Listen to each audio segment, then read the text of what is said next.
할렐루야. 우리 오늘은 레위기 강의 16번째 시간 하나님과 함께하는 곳이 축복의 장소입니다라는 주제로 레위기 17장 1절에서 9절 말씀 함께 교독하시고 마지막 절 합독하겠습니다.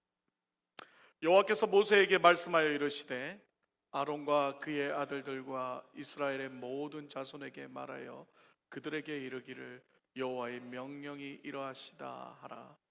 이스라엘 집의 모든 사람이 소나 어린 양이나 염소를 진영 안에서 잡든지 진영 밖에서 잡든지 먼저 회막문으로 끌고 가서 여호와의 성막 앞에서 여호와께 예물로 드리지 아니하는 자는 피 흘린 자로 여길 것이라.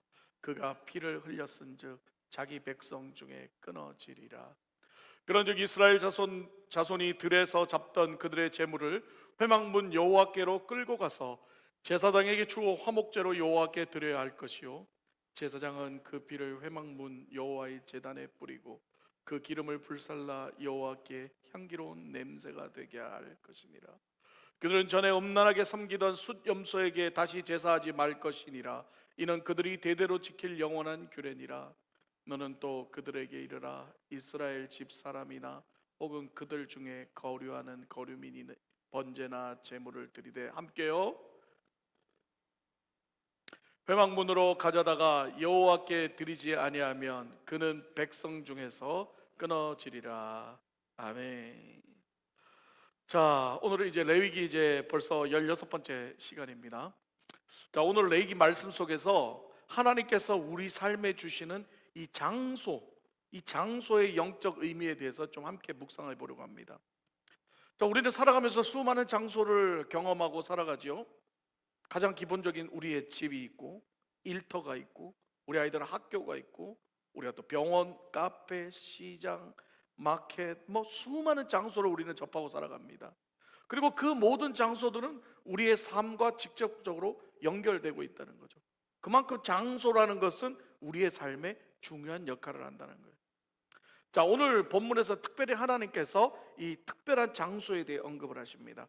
그것도 일반적인 장소가 아닌 하나님이 임재하는 장소라는 거죠. 자, 그렇다면 하나님은 왜 이렇게 장소에 집착을 하실까요? 이 장소, 그리고 왜 이 장소를 강조하실까요? 자, 우리는 성경을 통해서 창세기부터 요한계시록까지를 보면서 우리는 늘 뭘 보나요? 이 장소의 중요성을 여러 차례 확인할 수 있다는 거죠. 자, 창세기부터 시작해 보면 창세기의 첫 번째로 등장하는 장소가 어딘가요? 에덴 동산이죠. 그리고 하란, 광야, 가나안, 성경에는 수많은 지역과 장소들을 언급하는데요.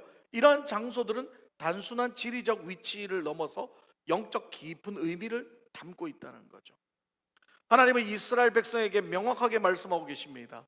어디에서 제사를 드릴 것인지 그것은 아무 데서나 해도 되는 일이 아니라 반드시 하나님이 정해준 장소에서만 해야 된다는 거예요. 이게 지금 하나님의 법이라는 거죠. 자, 본문 3절 4절을 봅니다. 이스라엘 집의 모든 사람이 소나 어린 양이나 염소를 진영 안에서 잡든지 진영 밖에서 잡든지 먼저 회막문으로 끌고 가서 여호와의 성막 앞에서 여호와께 예물로 드리지 아니하는 자는 피 흘린 자로 여길 것이라. 그가 피를 흘렸은즉 자기 백성 중에서 끊어지리라. 자, 오늘 본문에서 하나님께서 강조하시는 장소가 어디입니까? 바로 회막, 성막이라는 거예요. 자, 성막은 하나님의 임재가 있는 곳이에요. 성막은 죄인된 인간이 거룩하신 하나님을 만나는 유일하고 중요한 장소라는 거예요. 하나님은 어디서요? 이 성막에서 제사가 온전하게 이루어지기를 하나님은 바라고 계셨다는 거죠. 자, 그렇다면 하나님께서는 왜 이렇게 제사부터 비롯해서 회막, 제단, 이 모든 것들을 이렇게 엄격하게 규율을 정하셨고, 왜 하나님이 임재하시는 이 성막 회막에서만 예배, 제사를 드리게 하셨을까요? 그 이유는 단순해요. 하나님께 드리는 예배는 아무 곳에서나 아무런 방법으로 제 마음대로 드려서는 안 된다는 거예요. 예배는 거룩하신 하나님 앞에 드리는 것이기 때문에 하나님의 말씀대로 하나님이 정하신 자리에서 하나님이 원하시는 방법으로 드려야 되는 거예요. 할렐루야. 예. 제사는 어떤 건가요? 죄인된 인간이 하나님 앞으로 가는 통로라고 그랬습니다. 그렇게 그 방법은 반드시 하나님의 방법이어야 되는 거예요. 인간의 방법이 아무리 의롭고 아무리 올바르고 아무리 잘났다 해도 인간의 본성 자체가 거룩하지 않기 때문에 하나님의 방법이 아닌 다른 방법은 결코 하나님 앞에 나아갈 수 없다는 거예요. 하나님은 오늘 제사를 통해서, 오늘 이 회막에서 제사를 드리는 강조하는 이유가 바로 그거라는 거죠. 그래서 신약에서는 바울은 이렇게 고백합니다. 갈라디아서 2장 16절입니다. 우리 다 같이 읽겠습니다. 시작. 사람이 의롭게 되는 것은 율법의 행위로 말미암음이 아니요 오직 예수 그리스도를 믿음으로 말미암는 줄 알므로 우리도 그리스도 예수를 믿었나니 이는 우리가 율법의 행위로서가 아니고 그리스도를 믿음으로써 의롭다함을 얻으려 함이라. 율법의 행위로서는 의롭다함을 얻을 육체가 없느니라. 아멘. 그렇습니다. 같은 원리인 거죠. 우리의 구원의 문제도 마찬가지라는 거예요. 예수 그리스도를 믿는 믿음, 이 외에는 결코 의롭다함을 얻을 수 없으며 구원도 얻을 수 없다는 거예요. 이것이 뭐예요? 하나님이 정한 법이고 하나님의 방법이라는 거죠. 이스라엘 백성이 하나님이 명령하신 방법 아닌 다른 방법으로 그들이 마음대로 제사를 아무 데서나 드리기 시작했을 때 어떤 일이 일어나나요? 잘 들으십시오. 중요합니다.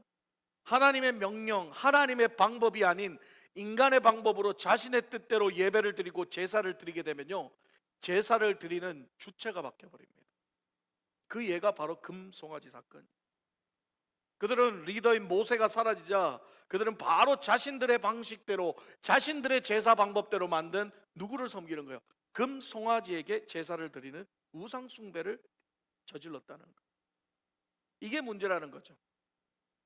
하나님의 명령에 불순종하고 인간의 방법을 사용하며 반드시 하나님과 끊어지고 멀어지게 되고 인간이 원하는 새로운 숭배의 대상, 새로운 제사의 숭배의 대상이 생기고 만들어진다는 거예요. 레위기 당시에 이스라엘 백성이 만든 우상이 금송아지라면 오늘날 우리에게 있는 우상은 뭘까요? 바로 돈의 우상이 될 수 있고 명예의 우상이 될 수 있고 탐욕의 우상이 될 수 있고 자아 숭배의 우상이 될 수 있다는 거예요. 그래서 우리는 이걸 심각하게 생각해야 돼요. 여러분, 제사를 드리고 안 드리고의 문제가 아니에요. 이스라엘 백성도 제사를 안 드린 것이 아니잖아요. 제사를 드렸었어요. 제사를 드렸지만 자신들의 방법으로 드렸다는 거죠. 제사에 불을 사용 안 한 것이 아니잖아요. 나답과 아비가 불을 사용했지만 하나님이 명령하시지 않은 다른 불을 사용했다는 게 문제인 거죠. 제사의 대상이 하나님이 되지 않고 자신들의 만든 우상이 되어버리고 그 방법도 하나님의 방법이 아닌 자신들의 방법이 되는 게 죄이고 문제라는 거예요. 여러분, 오늘날도 마찬가지입니다. 여러분, 여기 예배 안 드리는 사람 어디 있어요? 신앙생활 오래 하셨으면 웬만하면 예배는 습관적으로 늘 가서 예배 드리잖아요. 예, 주일 되면 예배 가잖아요. 교회 가잖아요. 수요일 되면 예배 드리잖아요. 그러나 문제는 예배를 드리고 안 드리는 게 문제가 아니라는 거예요. 봉사하고 헌신하고 헌금하고 그런 종교 행위를 하고 안 하고의 문제가 아니라는 거예요. 문제는 예배를 드리는 목적, 우리가 하는 종교 행위를 하는 목적이 무엇인지를 깨달아야 된다는 거예요. 내가 왜 예배를 드리는가? 내가 왜 이 종교 행위를 하는가? 그 목적을 알아야 되는 거예요. 그 목적을 정확하게 알아야 그 방법도 정확하게 갈 수 있다는 거예요. 우리가 예배를 드리고 우리가 종교 행위를 하는 목적이 그 대상이 하나님이 아닌 순간부터는 우리는 우상 숭배를 하고 있는 것이고 우리의 종교 행위와 열심이 하나님의 방법이 아닌 나의 방법대로 이루어지는 순간부터 그 종교적 행위는 복받기 위한 자신의 열심밖에 되지 않는다는 거예요. 하나님은 그 누구보다도 이스라엘 백성의 마음을 잘 알고 계십니다. 그래서 그들에게 이야기하시는 거예요. 다시 회막 앞으로 돌아와라. 하나님의 임재의 자리로 다시 돌아와서 그곳에서 다시 예배를 시작해라. 여기서 우리는 중요한 교훈을 얻습니다. 장소 자체가 중요한 것이 아니라 하나님이 그 자리에 계시느냐 안 계시느냐가 중요하다. 그게 중요하다는 거예요. 아무리 예배당에 와서 예배를 드려도 이곳에 하나님이 계시지 않는다면, 여러분들이 이곳에서 아무리 예배를 잘 드려도 이곳에 성령의 임재가 없고 하나님의 권능이 없고 하나님의 임재가 없는 예배라면 이거는 nothing이라는 거예요. 아무것도 아니에요. 여러분들이 하는 종교적 열심이고, 심하게 말하면 우상 숭배밖에 되지 않는. 옛날에 이런 말이 있습니다. 참외밭에서는 운동화 끈을 매지 말라는 속담이 있습니다. 이게 뭘까요? 참외밭에서 운동화 끈 매면은 오해한다는 거죠. 예. 참외를 따가는 줄 알고 오해한다는 거예요. 참외밭이 아닌 장소에서 운동화 끈 매면 괜찮아요. 누구나 뭐라 할 거 없어요. 하필 참외밭에서 꿇어 앉아가 운동화 끈을 매면 도둑놈으로 몰리는 거예요. 그렇습니다. 이처럼 우리가 어떤 장소에 있느냐에 따라서 우리의 행동도 달라진다는 거예요. 예. 성경은 시편 1편 1절에 이렇게 얘기합니다. 복 있는 사람은 악인의 꾀를 쫓지 아니하며 죄인의 길에 서지 아니하며 오만한 자의 자리에 앉지 아니하라고 말씀하십니다. 여기서 오만한 자의 자리에 앉지 말라는 말은 오만한 자의 자리라는 장소 자체에 가지 말라는 의미인 거예요. 하나님께서는 죄악의 장소에는 발도 들여놓지 말라고 명령하고 계신 거예요. 하나님께서는 거룩한 장소와 죄악의 장소를 명확히 구분하라고 레위기 말씀을 통해 우리에게 얘기하고 계신다. 그러면 여러분, 죄악의 장소가 어떤 장소일까요? 우리는 흔히들 죄악의 장소라면 이렇게 생각합니다. 세상적으로 나쁜 곳, 술집, 유흥업소, 뭐 이런 겉으로 보기에 그런 장소만 죄악의 장소라고 여기기 쉬워요. 그러나 오늘 말씀을 통해 우리가 깨달아야 될 것은, 죄악의 장소는 하나님의 명령을 어기는 그 어떤 장소도 다 죄악의 장소라는 거예요. 하나님이 가라고 했는데 가지 않는 장소가 죄악의 장소이며, 아무리 이곳에 앉아 예배를 드릴지라도, 아무리 거룩한 성전에 앉아 예배를 드릴지라도 우리의 마음이 하나님 뜻대로 하지 않고 죄의 생각을 품고 죄의 음란한 생각을 하고 탐욕을 생각하고 앉아 있다면 그 자리는 바로 거룩한 장소가 아니고 죄악의 장소다. 요나가 하나님의 명령대로 니느웨로 갔다면 니느웨는 축복의 장소가 될 것입니다. 하지만 그가 하나님의 명령을 어기고 그가 가는 모든 장소가 다 죄악의 장소가 되고 그와 함께한 모든 사람들이 다 피해를 입고 고통을 받게 된다는 거예요. 여러분, 중요한 영적 원리입니다. 여러분의 가정에서 여러분이 죄악에 빠져서 여러분이 그 자리를 죄악으로 오염시키면 그 모든 가정의 일원들이 다 피해를 입고 모두가 죄악에 동참하게 된다는 거예요. 내가 무엇을 품느냐가 중요한 거예요. 장소보다 더 중요한 게 바로 내 안에 하나님이 계시느냐 안 계시냐가 중요한 거라는 거예요. 내 안에 성령의 임재가 있냐 없냐는 게 중요한 거예요. 나답과 아비후가 제사를 안 지닌 게 아니잖아요. 나답과 아비후가 불을 안 쓴 게 아니잖아요. 성막에서 제사를 드렸습니다. 거룩한 하나님의 성막에서 제사를 드렸어요. 그러나 하나님이 명령하신 불이 아닌 다른 불을 사용함으로써 그들은 그 거룩한 성막을 죄악의 장소로 만들어버리고 불에 다 죽었다. 이것이 바로 핵심입니다.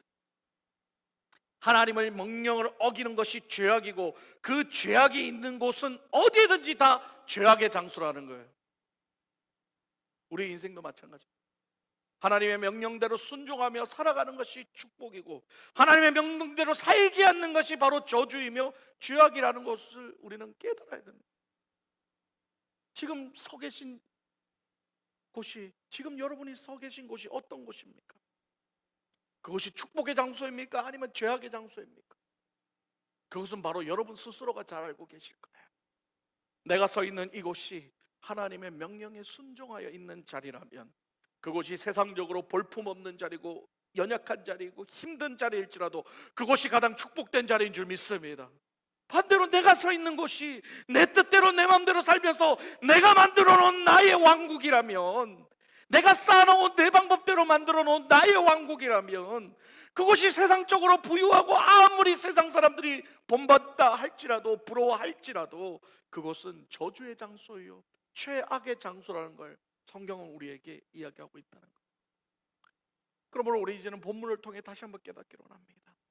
하나님의 명령대로 성막에서 제사가 이루어지는 것이 축복이고 하나님과의 만남의 장소인 것처럼 우리의 삶 속에도 하나님의 명령에 순종한 자리에 예배가 세워지고 그곳에 예배자의 자세로 헌신하고 살아가는 것이 우리에게는 축복인 줄 믿습니다. 그게 중요하다. 하나님께 예배하는 예배자의 자세의 가장 기본적인 것은 바로 내 뜻대로 예배하는 것이 아니라 하나님의 뜻에 순종하며 예배하는 것이라. 우리는 순종이라는 것을 통하여 하나님과의 관계가 이어지고 유지된다는 사실을 기억하셔야 됩니다. 아담과 하와가 불순종하는 순간 하나님하고의 관계가 끊어졌다는 걸 기억하죠. 우리가 서 있는 이곳이 축복의 장소가 되고 예배의 장소가 될 수 있는 것은 오직 하나님의 명령에 순종하기 때문이라는 걸 명심하셔야 합니다. 하나님의 명령에 순종할 때 하나님은 우리의 관계를 기억하시고 끝까지 우리를 책임지신다는 것. 그게 바로 하나님의 변함없는 사랑이자 약속이자 하나님의 명령인 줄 믿습니다. 이번에 BBS를 하면서 송 장로님 김지현 집사님 댁에서 BBS를 했는데요, 김지현 집사님이 그런 고백을 하셨어요. 고맙다고 우리가 인사했대. 아니라고, 이 두 분이 사시면 막막한 이렇게 적막한 이 커다란 집에 두 분이 사셔서 맨날 주무시기만 하고 별로 이렇게 위층은 올라가 보지도 않는 황량한 그런 집이었는데 3박 4일 동안 아이들이 와서 그곳에서 함께하고 여럿이서 함께 먹고 자고 하면서 이 집이 따뜻한 온기가 나는 그런 집이 됐어요. 할렐루야. 그렇습니다. 두 분이 계신다고 그 집이 거룩하지 않다는 게 아니에요. 그러나 하나님 앞에 그렇게 쓰임받는 집이 됐을 때에 할렐루야, 하나님이 그 집을 책임지신다는 거예요. 여러분, 이 교회도 마찬가지입니다. 여러분이 죄악된 장소가 아닌 여러분이 거룩한 장소가 되어 이 예배당에 와 하나님께 예배를 드릴 때에 이곳은 거룩한 하나님의 교회가 될 줄 믿습니다. 하나님의 장소가 된다는 거예요. 말씀을 마무리하겠습니다. 우리가 손가락이 아프면요, 여러분, 이 손가락이 아프잖아요. 이 손가락이 아프면요, 손가락을 이렇게 대는 데마다 다 아파요. 이렇게 누르면 다 아프죠. 여기 끝에가 아프잖아요. 여기 뭐 이렇게 뭐 벌레한테 물렸더니 여기 팅팅 부었어요. 그러면 이렇게 손을 대는 데마다 다 아파요. 그죠? 이렇게 대면 다 아파요. 근데 우리는 자꾸 이 아픈 손가락 탓은 안 하고 여기 대면 얘 때문에 아파. 여기 되면 요거 때문에 아파. 여기 되면 요거 때문에 아파. 손가락 탓을 하지 않고 자꾸 주변 탓을 해요. 어디를 만지든지 다 아픕니다. 손가락 이게 아프면요. 왜요? 닿으니까. 이 아픈 부위가 닿으니까 그렇죠. 여러분, 뭐가 문제예요? 아픈 손가락이 문제예요? 아니면 여기 이 대상들이 문제예요? 아픈 손가락이 문제죠. 아픈 손가락이 치유되지 않고서는 아무리 주변 대상을 고치고 바꾸고 치워봐야 계속 아픈 거예요. 이거 치운다고 안 아파요? 여기 누르면 또 아프지. 이거 치운다고 안 아파요? 여기 눌러도 또 아프지. 왜? 손가락이 아프니까. 여러분, 아픈 손가락을 고쳐야 돼요. 내 주변 대상 환경을 바꾼다고 이게 아픈 게 없어지지 않아요. 손가락이 치유되면 그 어디를 눌러도 안 아파요. 그 어디를 만져도 안 아파요. 그 모든 대상이 별로 중요치 않아요. 내가 손가락만 고쳐진다면요, 우리 안에 이 아픈 손가락과 같은 상처와 어려움이 있습니다. 또한 하나님보다 자기를 더 사랑하고 우상숭배하려는 본성의 아픔들이 있습니다. 이런 마음의 상처와 우상숭배의 본성은요, 환경을 바꾼다고 되지 않아요. 이거 치우고 고치고 한다고 되는 게 아니에요. 여러분, 어려운 일 당한다고 그거 어려운 일 해결해 준다고 해결될 것 같아요? 안 돼요. 내가 지금 아픈데 내가 나아야 돼요. 내가 나아야 환경도 좋아져요. 내가 고쳐져야 주변 사람들도 좋아지는 거예요. 그렇습니다. 하나님의 명령과 방법이 아닌 예배와 종교적 행위로는 결코 우리는 회복될 수 없습니다. 손가락을 치유할 수 있는 방법은 오직 한 가지입니다. 하나님과의 관계가 회복돼야 돼요. 하나님과 함께하면서 하나님의 명령을 따르는 것, 그것이 바로 우리가 회복되는 길이라는 거예요. 사랑하는 여러분, 오늘 우리에게는 실제 회막은 없습니다. 예수께서 십자가에 달려 돌아가심으로 휘장이 갈라지면서 우리에게는 이제 더 이상 성막이란 존재가 없어졌어요. 하지만 예수 그리스도가 우리 앞에 이제 존재합니다. 성령님이 우리에게 존재한다는 거예요. 그 성령의 임재를 통하여 그 성령이 우리에게 음성으로 얘기하시고 때로는 말씀으로 얘기하시고 때로는 설교를 통하여 여러분들에게 명령하실 때에 그 하나님의 말씀으로 받아들이고 순종하고 믿음으로 나아갈 때에 그곳이 어느 자리든지 우리가 그 말씀을 통하여 회복될 때에 우리는 그곳이 어디든 자리든지 우리는 예배의 자리가 될 줄 믿습니다. 예, 그게 중요한 거예요. 이제 이렇게 우리는 고백하기를 원합니다. 하나님이 계신 그곳이 나의 회막입니다. 다 같이 한번 고백해봅시다. 시작. 하나님이 계신 그곳이 나의 회막입니다. 나의 성전입니다. 나의 성전 예배 장소입니다. 할렐루야. 예, 우리는 이제 그런 삶을 살아야 되는 거예요. 하나님을 통하여 내가 회복되고 하나님을 통하여 성령의 임재를 통하여 하나님의 사람이 됐을 때 내가 가는 그 어느 곳이나 다 성막이고 회막이고 성전이 될 줄 믿습니다. 하나님과 함께하는 회막의 자리를 놓치지 마십시오. 알카사 사랑의 교회 공동체가 하나님이 함께하시는 성막의 자리가 되기를 원합니다. 핫스프링 목요 예배를 드리는 신성순 집사님의 집이 하나님의 성막이 되기를 원합니다. 저와 여러분이 사랑하는 가정과 일터가 하나님의 성전이 되기를 원합니다. 그 자리에서 하나님의 평안과 능력을 누리시는 저와 여러분 되시기를 주님의 이름으로 축복합니다.